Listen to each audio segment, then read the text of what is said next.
السلام عليكم. يلا سمك الفيليه بصوص الليمون طريقة كتير بتشهي ووجبة ولا أروع وتبيض لك وجهك قدام حبايبك. بالبداية رح نتبل سمك الفيليه بالثوم البودرة والبصل البودرة والكاري والكزبرة والملح وكمان شوية شطة وعصير ليمون، ملعقة كبيرة من الخردل وشوية زيت. رح نحركهم مع بعض لحتى تتجانس جميع المكونات مع بعض. عندي سمك الفيليه قصقصته بهذا الشكل، القطعة بتكون وسط تمام، وتبلتهم وتركتهم لمدة ساعتين. ممكن تتبليهم قبل بليلة أو تعمليهم تاني يوم أو تعملي مثل ما عملت قبل بساعتين. راح نجيب طاسة نحط عليهم قطعة زبدة وشوية زيت تمام. مجرد ما يسخنوا راح نبلش ننزل سمك الفيليه قطعة قطعة. بالبداية بنستنى ثواني وبننزل القطعة الثانية ونستنى ثواني ننزل القطعة الثالثة وهكذا. راح نحرك الطاسة بالطريقة اللي انتم شفتوها. لمجرد انه السمك تحرك معانا تمام معناته بنقلبها، ما تحرك بنستنى لحتى تفك لحالها ونبلش نقلبها. بنخلص الكمية ونشوحها ونحمرها من الجهتين ونحطها على جنب.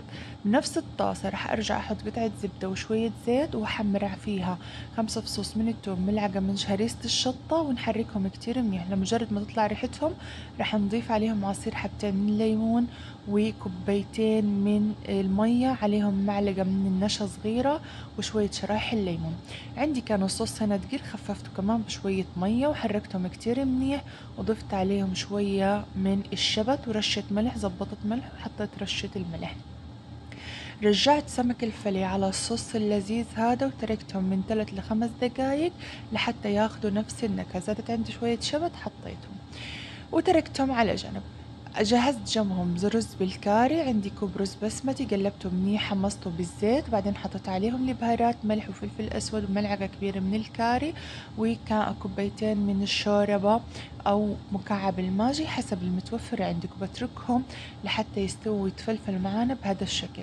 وعملت كمان جنبه صوص الطحينة، حطينا ربع كوباية من الطحينة و3 4 معالق من لبن الزبادي وعصير ليمون ورشة ملح ومية، وحركناهم كتير منيهم. بس تجانس المكونات حطينا الشبت وقدمناهم مع الطبق اللي احنا ساويناه.